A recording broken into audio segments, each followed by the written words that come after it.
Hello boys and girls, if you've been following our channel, you know what this is already. It's the Ultraviolette F77 Mach II. It gets upgraded styling, better features and upgraded mechanicals too. It promises to be the better version of the best electric motorcycle in the country. So, does it live up to those claims? Well, we're in the beautiful hillside of Hosur in order to try and find out. So join us, will you?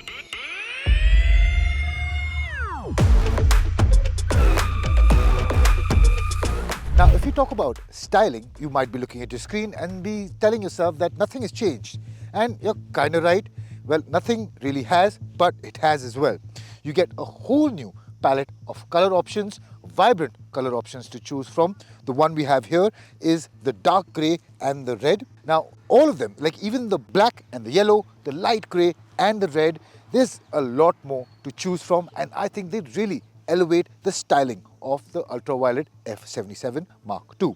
And it retains its muscular, haunchy proportions. It's quite a length-forward design, and as it was with the previous F77, and this carries over the philosophy as well. Now, of course, there have been subtle styling tweaks in order to upgrade the experience of the Ultraviolette F77. One of them is the rugged metal flap, which you now get for the electric charging port. The earlier one did feel a little flimsy. This solves that problem. Now, overall, as I mentioned, the styling hasn't changed much, but I don't think they should have.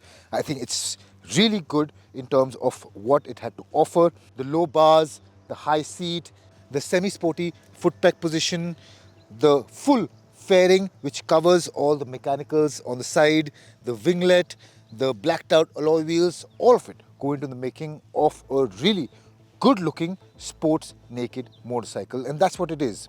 Now, what about features? Well,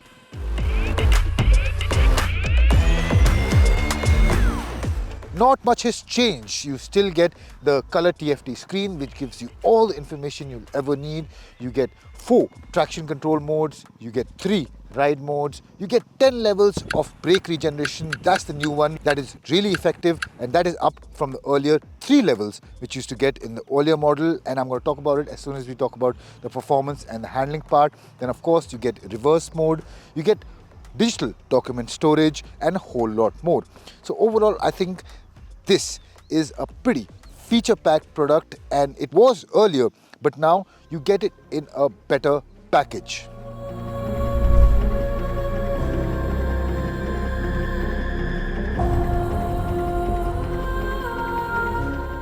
And then, of course, we talk about ergonomics. Well, not much has changed here either. You still get the hunkered forward design. The bar, as I mentioned, is quite low. You sit quite high up, and the foot pegs, as I mentioned, are, I think, in a neutral position. They're not too high and they're not too commuterish as well. I think they're just right. However, the biggest change here now with the Mach II version is the seat.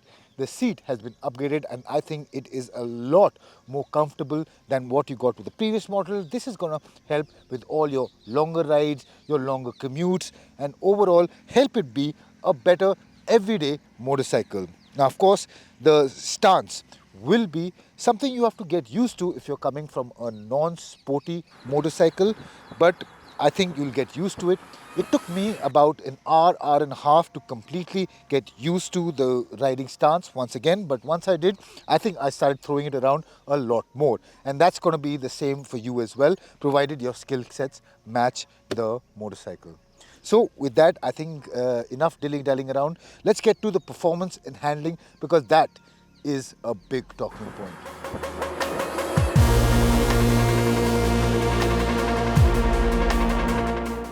Now, when you talk about performance, specifications are similar to what you got with the previous version's limited model, which is about 40 bhp, 100 Newton meters of peak torque, and this, the Record model, gets a 10.3 kilowatt hour battery pack, and it can do a claimed range of 323 kilometers. The base model, well, that gets a 7 kilowatt hour battery pack, and that can do about 211 kilometers per charge. Now, in terms of actual performance, well, you can do 0 to 60 in 2.8 seconds and 0 to 100 in 7.7 seconds. Now, that's marginally better than what you'd got with the previous model, and this feels like it too. It has a little more oomph off the line and it has a little more zing in the mid-range. The big talking point around the F77 is its torque. As soon as you get in the gas and you happen to be in ballistic mode, it wants to surge forward with ferocity. Just to give you an idea, Ultraviolette also used the F77 to pull a payload of 15,000 kgs. Over that, the bike also manages to dull down its performance in the other two modes well. If you aim to preserve range or just want a relaxed ride to your destination, the F77 can do that too.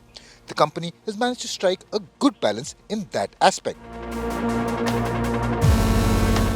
Now, the biggest change with the Mark II version are the 10 brake regeneration levels. You can choose between 0 to 9, and in the highest regeneration mode, the deceleration is just perfect to imitate good engine braking while also recovering charge. How much, you ask? Well, Ultraviolette claims up to 30% of the total.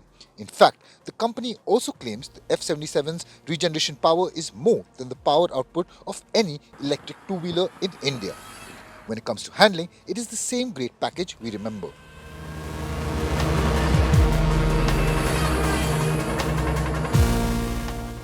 Yes, it does feel heavy when you climb on and in traffic, but at speed, it masks that weight well. In fact, it is quite nimble, I'd say. It is comfortable in most riding conditions too, but does get unsettled over speed bumps and undulated surfaces given its weight and especially when riding hard. Overall though, it is a sorted package in terms of handling and performance, similar to what we felt when the first iteration came out. So, what about the verdict then? Well, in my opinion, the Mark II is definitely a better product than the previous version, especially given its pricing. The base model costs about 3 lakh rupees ex-showroom. This, the top Recon model, well, that retails for 4 lakh. And what you get for that is better styling, slightly better features, and slightly better performance too. Overall, I think this is now a really good product for your everyday use now too. Over that, Ultraviolette mentions that they'll be expanding to a lot many cities within a month. So if you've had your eye on this, the Ultraviolette F77 Mark II, and if you want to get yourself an electric motorcycle that fulfills your performance needs as well, well, I think now is a really good time to hop on. Well, tell us in the comment section down below what you thought of the F77 Mark II. Do you like it over the other motorcycles in the market for the same money? And do you think this is a worthy upgrade to the previous version? My name is Karan Mathur. Thank you for watching. I'll see you guys really soon.